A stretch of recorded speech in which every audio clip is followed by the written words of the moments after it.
So today we are talking about more nonlinear systems of equations.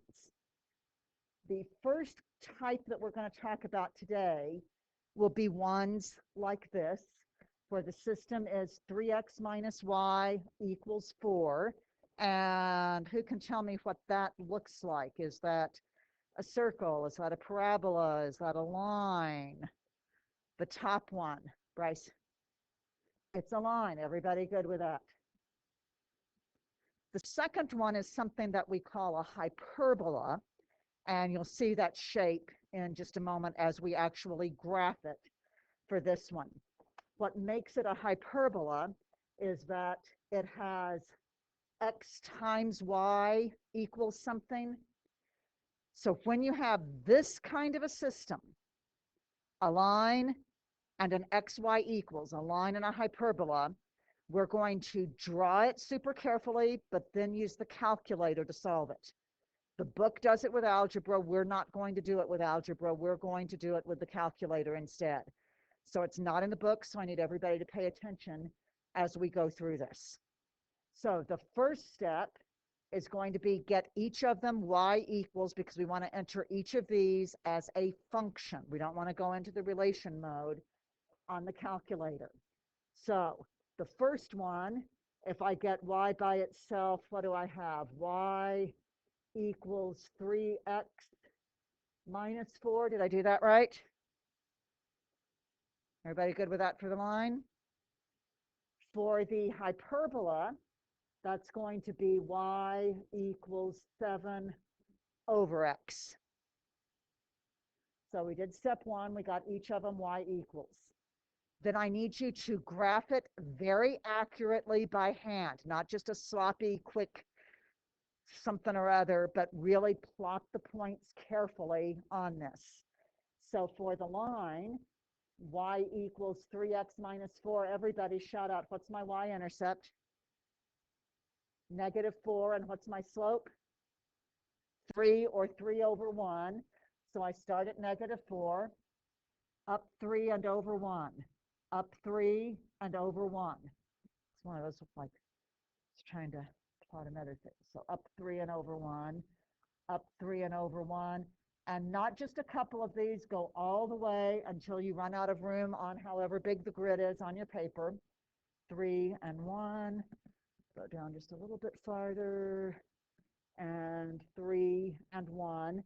Then use a straight edge and draw your line.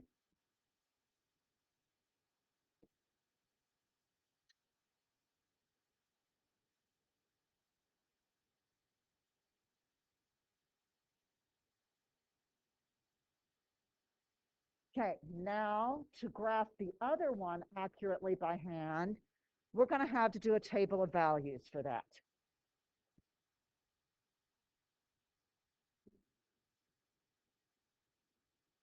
So we always want to pick 1 for an x, and if x is 1, y equals 7 over 1, so what's y? And then whatever that numerator was, we also want to pick that for an x. And then y is 7 over 7, which is 1. Then we want something in between. And this one doesn't have anything nice. If it had been even, I'd pick 2.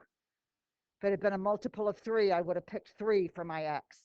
This one isn't going to be real nice, but I'm going to pick 2, which means I have 7 over 2, which is 3.5. So I'm going to plot those. 1, 7, 7, 1, and 2, 3.5. And then I'm going to draw half of my graph for this, one branch of the hyperbola. It's going to get really close to the y-axis. It cannot cross it. It has to stay in this first quadrant, and it's going to gently, the shadow keeps getting in my way there, it's going to gently curve like that, and it also gets very, very close to the x-axis, but it totally stays in the first quadrant. Yes? We're going to do that next. I said I was drawing half of the graph right now with that much. So now, great observation. Now what we're going to do is we're going to take the -1, the -7, and the -2 and plug those in. And we will get -7, -1, and -3.5. So then we plot those over here in the third quadrant, -1, -7, and -7, -1, and -2, -3.5. That one stays totally in the third quadrant. It does not cross either the X or the Y axis. So it is going to go something like that. That much makes sense to everybody. Now, every time that you have a hyperbola, if you have xy equals positive, you're going to get a hyperbola in the first and third quadrants. But if you have xy equals something negative, then if you put the negative number over a positive x, you're going to get a negative answer in there. So that one would be totally in the second and fourth quadrants. So just to keep in mind for some of the homework ones that you'll see at some point. Okay, so back up here now, we have now graphed this. We are looking for the solution of the system. So when we solve a system, we're looking for what points are true for both of them, what points are on both the line and the hyperbola. So everybody hold up fingers. How many solution points do we have? Everybody, how many solution points? So I'm seeing 2 fingers up. We have 2 solutions. So we are going to use the calculator to help us find these 2 places where they cross. I think I have a pretty good guess of one of them, but I'm going to use the calculator to get both of them. Question first.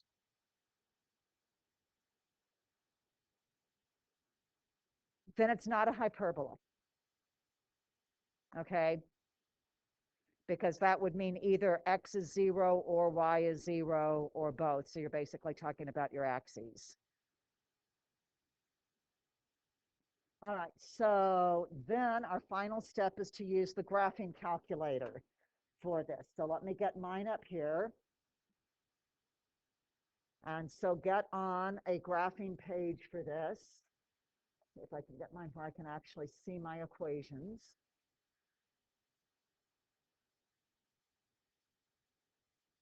And we're going to enter the y equals 3x minus 4 and the y equals 7 over x. Yes, we could enter it with the relation, but we had to get it y equals to be able to graph it.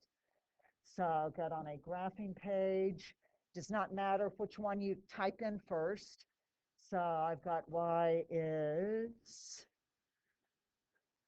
let's see if I can pull that someplace where I can actually manage to see enough to type that in. Okay, y is 3x minus 4, enter, and y is 7 over x, so tab for the second one. Y equals is already in there. I just typed in 7 divided by x and enter. And I'm having a little bit of trouble seeing that bottom point. So I'm going to adjust my window just a little bit. And so where it has this negative 7.39 on mine, I'm going to click on that, or try to click on that. Okay, so that I get kind of the box within a box. I want to go down lower, so I'm just going to backspace, and then I'm going to enter with the negative sign, not the subtraction sign, maybe negative, I don't know, 12. That should be more than far enough.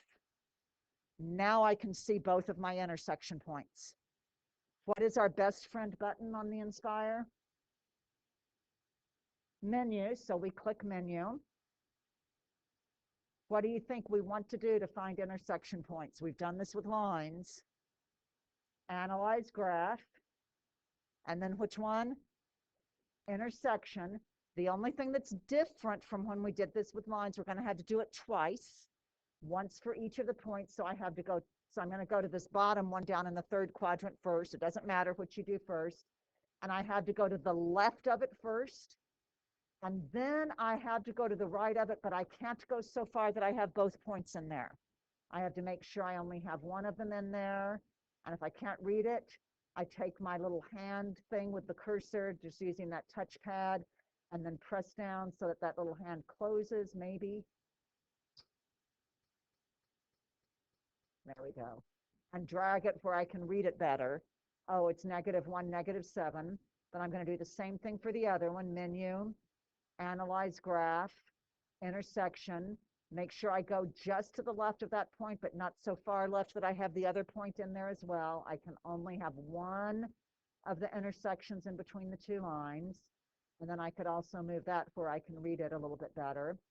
So I have -1, -7 in the third quadrant, and I have 2.333, comma 3 in the first quadrant. So then what you would do would be to label those. And most of the time on homework, it's going to be too hard to read it. If you write it by the grid, it's because of the grid lines, it's real hard to see if there was a minus sign or whatever in there. So you may want to write those just where you did some of your work on that your solutions are -1, -7. And then the other one was 2.333, comma 3. Does that make sense to everybody? Anybody with questions on that? Okay, the second one is a no calculator one. So we need to solve this system. No calculator, because it's not, we can use the calculator if it's just 2 lines, or if it's a line and a hyperbola. But this does not have an xy equals something. So suggestions just from your toolkit of solving systems. What do you think we might want to do on this? Anything jumping out at you, Kevin? I could, but I'm going to have to get an x equals a square root or a y equals a square root if I totally just isolate a variable. It would work, but it would be even messier than it has to be. Sabrina? How many others were thinking elimination? Just go ahead and eliminate the y's. Let's give that a shot and see what happens. So if we eliminate the y's, we're going to just add the 2 rows together. 4x squared is 8. Then what? Divide by 4 so I can have just the x squared. So x squared is 2. What does that mean for x? What's that going to mean? Baylor.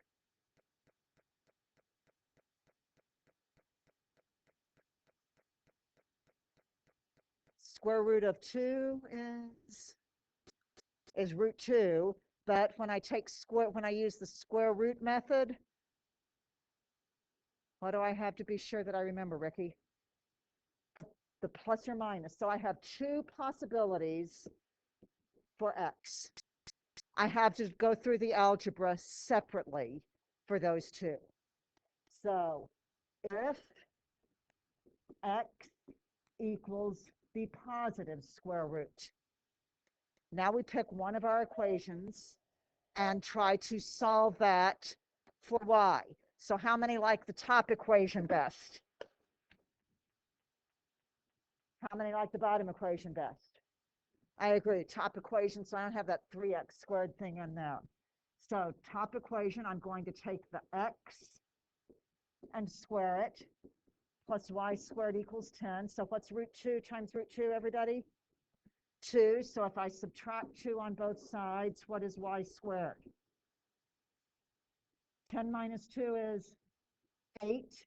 So then y is plus or minus root 8, which is plus or minus what if we simplify it? 2 root 2.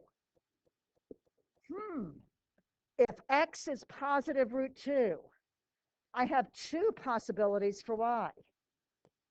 If x is positive root 2, y could be positive 2 root 2. If x is root 2, y could also be negative 2 root 2. So I've got 2 points so far, and I've got to write them separately. Question?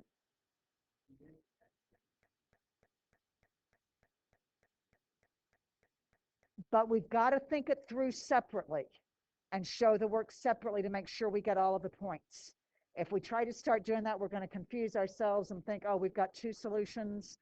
And remember when we had like a circle and a line, we were only getting 2 points. We've got to think them through separately. Do not try to shortcut this, because some of them you're going to end up with mistakes there.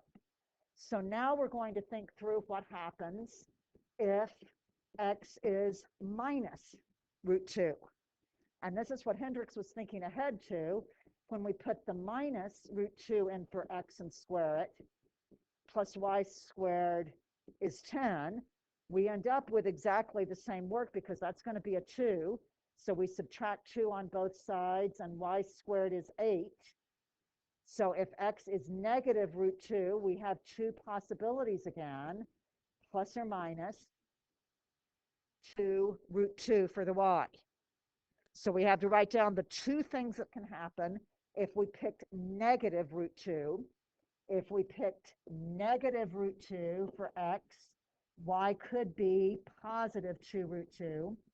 If we pick negative root 2 for x, y could also be negative 2 root 2. So we have 4 points. And I want you to write as 4 points. Don't try to shortcut it and condense it to pluses and minuses, or you're going to confuse yourself with some of those other kinds of problems that we have.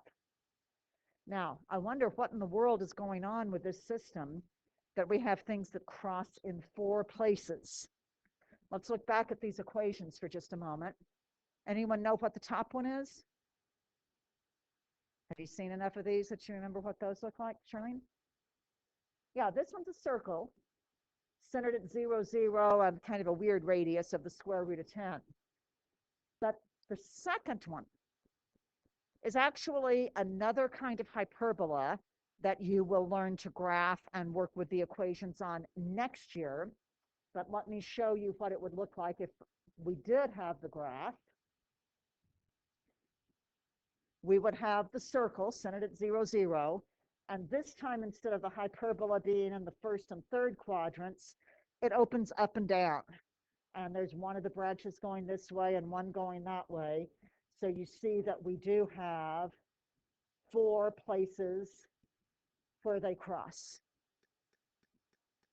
This one happened to be symmetric with the root 2's, pluses and minuses, and the minus 2 root 2's, but sometimes they're going to be totally different values. You could get one where you've got a circle like this and a hyperbola that's going something like this, and those aren't necessarily going to have the same kind of symmetry that we just saw. So for this year, don't try to shortcut. Go through the steps of x could be this, and if x is this one, I get these choices. If x is this one, I get those choices.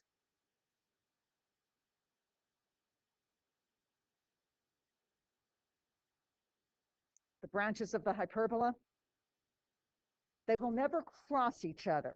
They will always be separated. They can, and you'll do a lot with this next year. Next year, we do things with ones that open these 2 directions, either left and right or up and down. When you start dealing with polar coordinates and shifting and twisting and turning, you can get them opening at any angle that you want. But this year, we're just going to be graphing the ones that are the XY equals in first and third quadrant or second and fourth quadrant. Next year, you'll graph ones that open left and right and up and down. And then as you move on into calculus, you can get to some that open on strange angles. Good thinking, though. I love these questions.